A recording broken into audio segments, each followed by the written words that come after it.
Greg Wreckless. Today's lesson is going to be how to teach your 4 through 8-year-old. All right. So this is going to be very challenging. Is my way the right way? Probably not. But this is what I'm doing from experience. So hit that like button and subscribe before you do anything else. Okay. So what we're going to do is I'm just going to talk a little bit and say, like, so if you had a guitar like this and you want to teach your 4 to 8-year-old, they're going to have a really hard time coming up here playing stuff. Okay, so if you have a smaller one, that's perfect too. So what I'm going to do is I'm going to show, if somebody had a guitar like that, where we can focus on to get them started. You know, there's other things to think about, like different scenarios. Like some acoustic guitars are really hard to press down, so the 4 through 8, they might not even have the strength to push down the acoustic strings and have them ring out, because they're gonna, you have to push them down to have things ring out. So they might sound like this. I can't even not push it down because I've been doing this forever, and it just. But you'll see, you get an acoustic thing, and they'll struggle a little bit. So what I used to do with the younger kids, I would put electric strings on an acoustic, and if you can't do it yourself, you know, just have the music store do it. I don't think they'll do it very much. It's under $20 anyways for to put different strings on, or buy a nylon string guitar. Those are really simple to push down. You know, they're not going to hurt their fingers at all.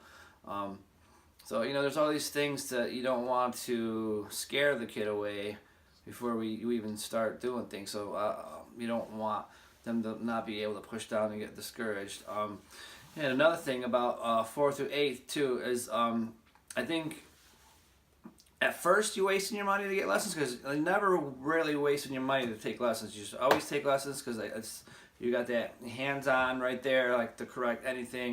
You know what I'm saying? Like YouTube videos are great and this and that, but if you get a teacher, because you want someone to push you, you want someone to correct you automatically when you're doing something wrong. You know what I'm saying? Like you're home watching this, you're not going to be able to correct yourself. Like I'm not going to see what you're doing and stuff like that, you know. So always good to have a teacher, but I think save yourself the money before you go to a teacher if you wanted to do that, because you want your kid to have a little interest and to be able to do some things where they're gonna be able to pick up quicker. Because I don't know everywhere else, but around here I hear horror stories where the guys are like, oh yeah, I'm like 3 months now. I'm like, oh yeah, what are you doing? Oh, well, I'm on the G chord. Yeah, we played the G chord the whole half hour last week. You played a G chord for a whole half hour? Like that's horrible. So you know, you should be playing a lot more. You should be not. I'm not about focus on one thing for a lesson unless, you know, you've been there and it's a big project. Like, okay, we're focusing on this project, but not just one chord. You know what I'm saying? Like, you got to mix it up. So I'm probably just gonna show 3 things today, but I'm gonna do this, and I'll probably keep adding to it. You know what I'm saying? Maybe I'll call this our first hour, or not even the first hour, because like I said, an hour from 4 to 8, a kid's gonna want to watch SpongeBob in 10 minutes. So I think teaching your kid anywhere from 10 to 15 minutes at first is really crucial. Don't beat it down their throats, you know, for an hour. And you know what I'm saying? They don't want to be doing this for an hour. You know what I'm saying? At that age, got to give it to them in spurts. Okay, and if they want to do it longer, let them do it a little longer. But don't force it on them. So good luck with this, and I'm going to show you some things we're going to do right away. So what I did with my daughter, I had I focused on a 6 string right here. That was one of the first things I did. So okay, so we're going to focus on the 6 string. So open is E. So I had her.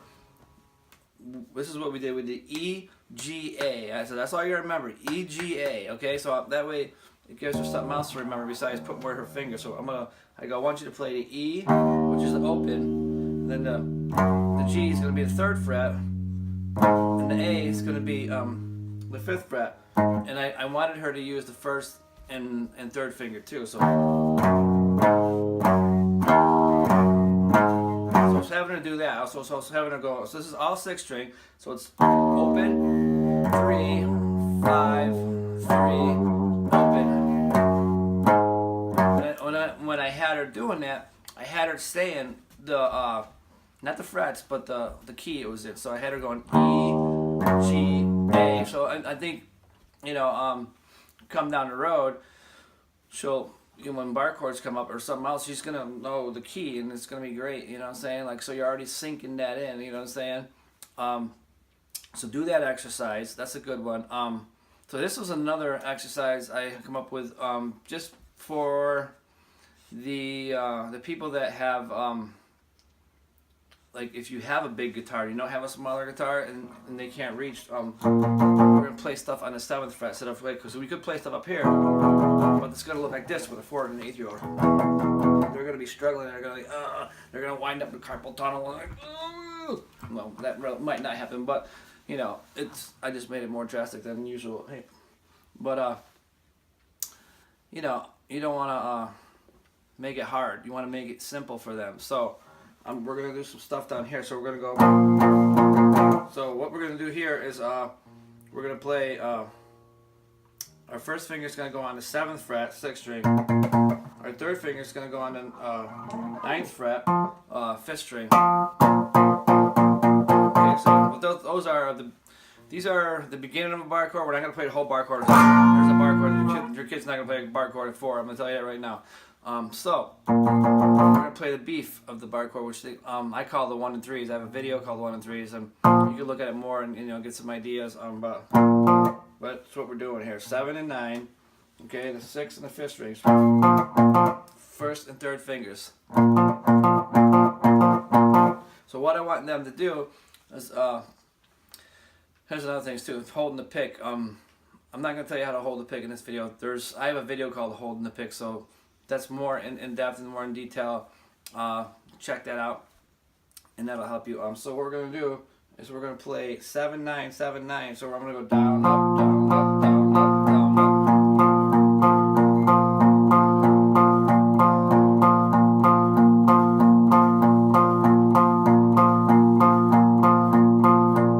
Okay, so the trick to this is, if they are 4, is holding it down. You gotta. So what you want to do, you want to get their finger in between the 2 bars here. So see the bars here. These are frets. They look like little bars across the neck.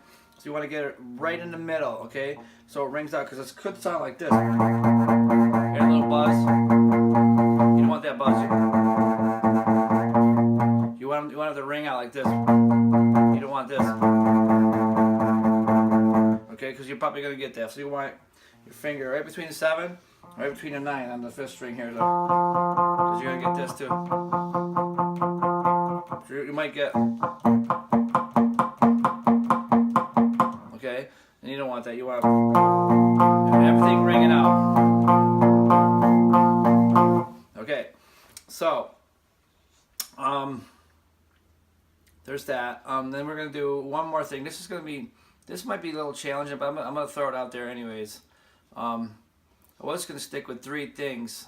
Well, we'll do 4 things. Okay. So since we're doing the 1 and 3s here, I want to do this too. So have them play 7 9, what I was just doing. Now we're gonna move down.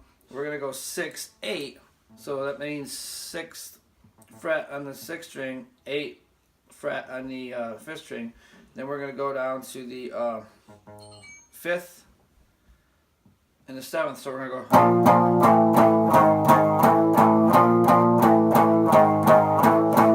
All right, see if they can move that. If they can't do that, don't worry about it. It might be a little challenging. But the next thing I want to do is this 7 8 9 on the 6th, 7 8 9 on the 5th string. So make sure they get it in between the frets, and just that's it. So these are the 4 simple things we're gonna do. Okay. Try that, and I'll have another one next week. We'll add on to this, but like I said, do this, get their fingers going before you go to and take any lessons. We'll add a little bit to it coming up in the future. Have a great day.